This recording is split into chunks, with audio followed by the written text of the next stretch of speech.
We may not be headed to the World Series, but it was a great ride. Thank you to the Mariners. And while it stings quite a bit, a lot, I can't help be really grateful that this magical season we had with the Mariners and fans. And look, it's only 111 days till spring training, so we are all gonna move forward, people. And I think there is no better way to move forward than a round of Hot Topics. Strike a pose, since two of our Seattle's fashion models have left the runway to join us this morning, Hannah Larson and Shannon Adams, along with Susie. Not a model, but I'm here. Not a model either. 5'3"3/4. I wanted to get that 3/4 in for y'all. I'm just staying there. Exactly. And that's clearly my only problem with not being a model. Yeah. It's just the height. For the longest time, I thought I was 5'6". Really? And, yes, and my friends kept saying, you're not. And finally, I went to the doctor and they said, no, really, you're 5'5". I was talking about this with my dad. I said I'm 5'4", and my dad was like, no, absolutely not. Get in the garage, like tape measure, the whole thing. He's like, you're 5'2", but I'm a little taller. You all, it's not quite lunch yet, but surely is it Uncrustable time? It seems that Smucker's is now suing Trader Joe's for copying them on this beloved treat. The JM Smucker Company filed a lawsuit in federal court in Ohio on Monday against Trader Joe's, alleging trademark infringement and unfair competition. They say the product shape and box shape are way too similar. What do you guys think? Do you eat this? Is this just... I don't know. Yeah. I'm not a fan. I am not a fan. Not a fan. I used to eat them in elementary school, but I'm surprised that they're not off patent at this point, because elementary school was a really long time ago for me. Does it bring back nice memories from elementary? No. Especially, I mean, thankfully these aren't the grape version, so that would have been like the hardest hitter. But I'm so glad I didn't get those. Your family still eats them, They though, right? all members, all 3 kids, my husband, it's like kind of their breakfast. Even your husband? Oh yeah, they love. I personally don't eat them every morning, but it's a big hit in our household. Can't you just make a PB&J? Like, I don't understand the hype with getting something like this. I think I'm old enough to remember when they first came out. I remember thinking, why couldn't I make that? But I guess that's what kids love, is that it comes packaged and it's all done. It's all ready to go. Yeah, but there's got to be so many things. I mean, I'm looking at the ingredients, and when it's not just bread and peanut butter and jelly, like you start panicking. don't make Shannon feel bad. I know. I don't want to make it. I don't understand because they're all still alive and healthy. It's fine. Okay, I'll move on with that. I'll get over it. The lawsuit is funny though, because I feel like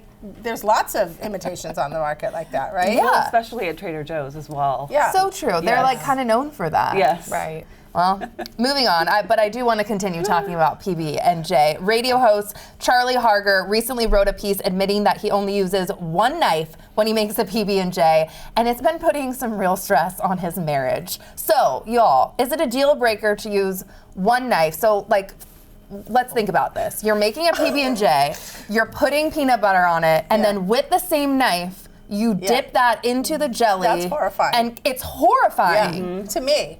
Same. See, I'm the savage. I like. I love this. I use like one bread with peanut butter, and then I wipe the knife on the other piece of bread, and then I do a clean knife into the jam. So very little cross-contamination. A clean knife into the jam. Yes, But clean. see, what throws me is no matter what, you still see that sliver floating around in the jelly with the peanut butter, and that just, it really does ruin the jelly for me. You're a monster. And the vibe, the whole vibe. Sir, you can take me out. I'm sorry. Do you guys have anything else with like living with partners, roommates in the past that you think trumps this and it just is a real deal breaker? I think the laundry needs to go in the hamper, not on the side of it. And then doing the dishes doesn't include soaking a nonstick pan. I knew you were going to say this. It needs to go clean on the rack. Nothing soaks unless it's like a cast iron or something. That's a deal breaker. Yes. Okay. After 40 years, there aren't that many deal breakers. I would say toilet seat down. Yeah, that's just common courtesy at this point. I'm the same way with like soaking when they're always like, oh, I did the dishes. No, you and didn't. you're like, everything is soaking and it doesn't need to soak. Like a yogurt like bowl and they're like, just rinse it out. And how hard is it to move it to the dishwasher? That really bothered me. I struggle. Struggle. How about something sweet and hot, y'all? Right in front of you guys, supermodel and businesswoman Tyra Banks is opening a Hot Mama ice cream shop that sells hot ice cream for sipping. We have some. We want you to dive in, sort of. Susie, what did you make here? This is just, okay, this is the most insane concept to me. I just took a half gallon of caramel and praline pecans because it was the closest to her first flavor that she loved, and I melted it. In the microwave? I just melted it on the counter and then I heated it up this morning. I remember when I was younger and I couldn't wait for the ice cream to defrost, so I would put it in the microwave. And I'm like, would I have made millions? Yeah. No, So I guess she started this business. It looks like it started in Australia, but she's bringing it to New York. Yeah. And I was listening to some of what she was saying, and she said it's called Hot Mama because I guess we're hot mamas, something of like that. But then you can sip it, and it's a different experience. But then if you'd rather have it, she'll also serve it cold. Yes. It sounds complicated. Like it's a beverage. Well, that's why I'm like, is it a milkshake? Is it? But it's hot, and so, but it's not hot chocolate. I don't know. But the same consistency. Would you buy it?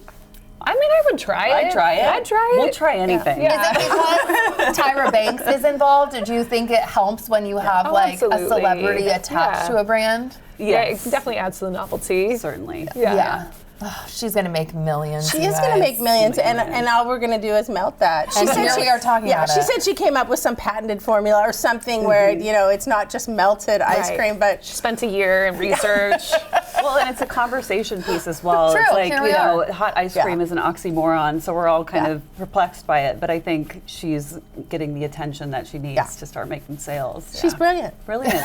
She is smart. Brilliant. Well, we'll give it to her there. And I mean, ice cream is ice cream. To me, that's delicious. We're going to stay in Hollywood for a bit. Kim K recently attended the Academy Museum Gala. And while her face was covered in layers of gems, like you're seeing, her face was totally concealed by a beige semi-sheer face covering.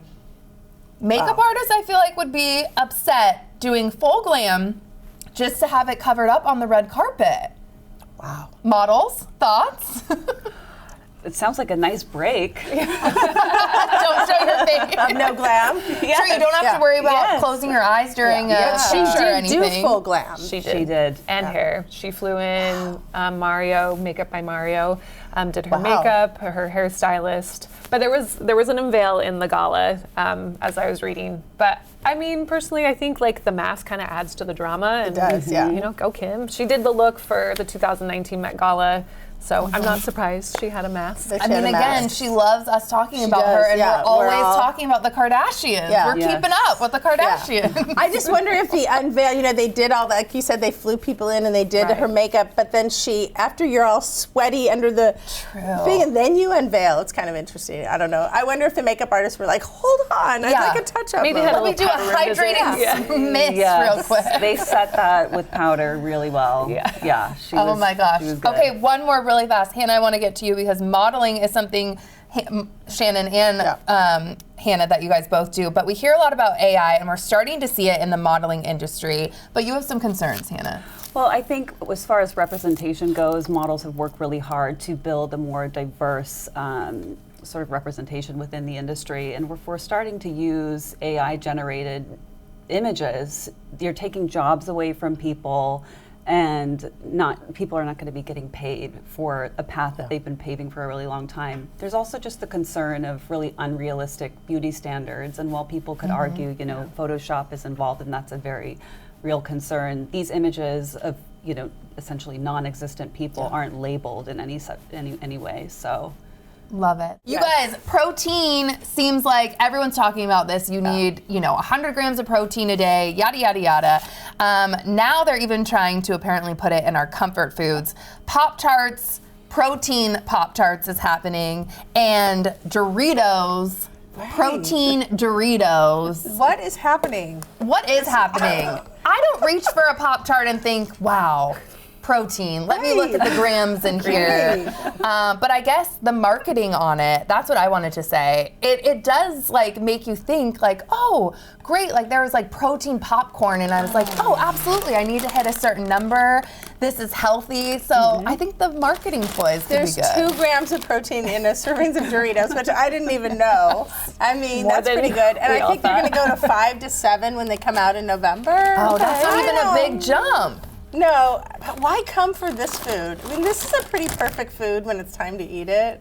Right. Yeah. We see this come and go. Like in the 90s, it was low fat, so we had like the snack bowl True. cookies, and then just before this, it was keto, and everything was keto, and so it's sort of what's trending, a lot of times on social media, and then how can that fit into what is marketed and packaged and sold on our shelves. Yeah. Definitely. Would you all reach for the protein Pop-Tarts for your family, or would you just go for the real thing if that's what you wanted to do?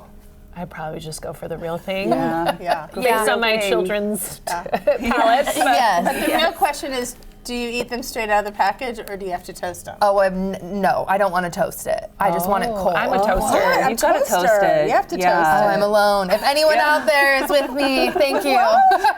Have you had them toasted? Yeah, I don't like it. Oh. I Judging. Yeah. Silently. Well, with that, maybe we should move on. Y'all, there's a crackdown on unlicensed food carts and stands in Puget Sound counties. Have you guys seen any of these? And more so, if you don't see that like good or excellent rating. food rating, are you still eating there at that hot dog stand, or are you opting to go to one that you know is licensed and has something like that on there?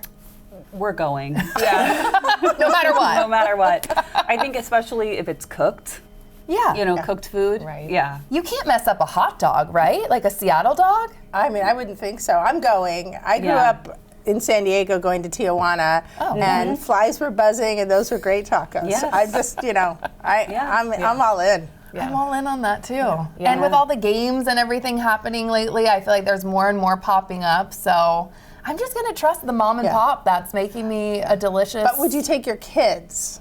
Yeah. Yeah. Yeah. There was a taco stand that randomly popped up by like our neighborhood, and they had no license, but they had like a whole array. They had like 4 different salsas. I'm like, done, sold. Dinner is served. I love it. Okay. Bravery.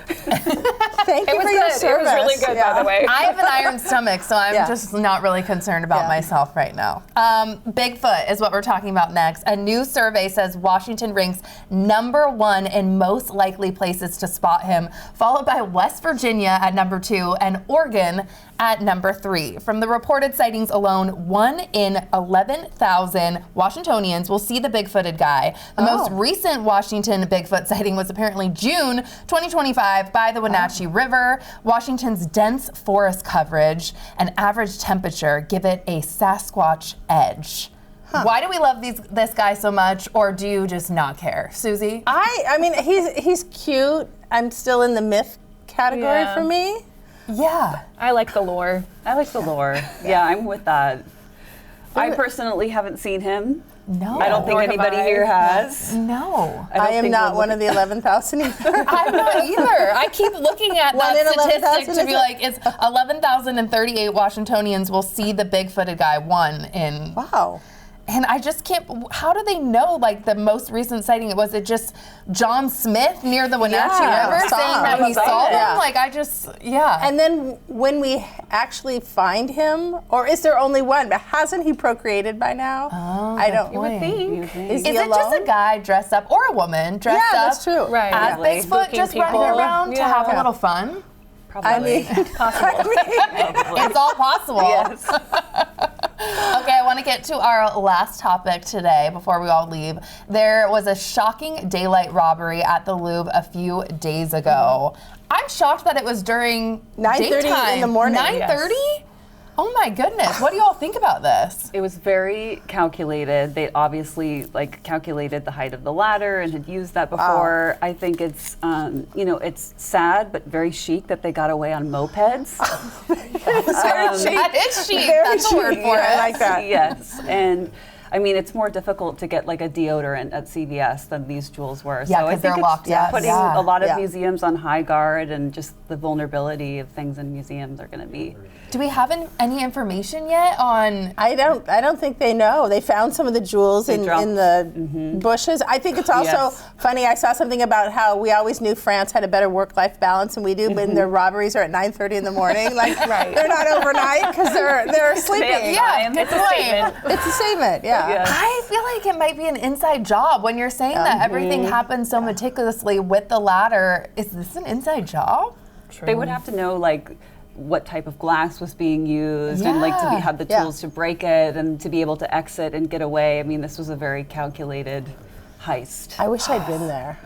Yeah. I've been so excited. Okay, well, we'll keep watching for more updates. Thank you so much, ladies, for being here. So much fun. And thank you to you all for spending time with us today. You can check our website for more of our content, and you can always send us an email to share your thoughts. Don't forget to enjoy your new day, and we'll see you next time.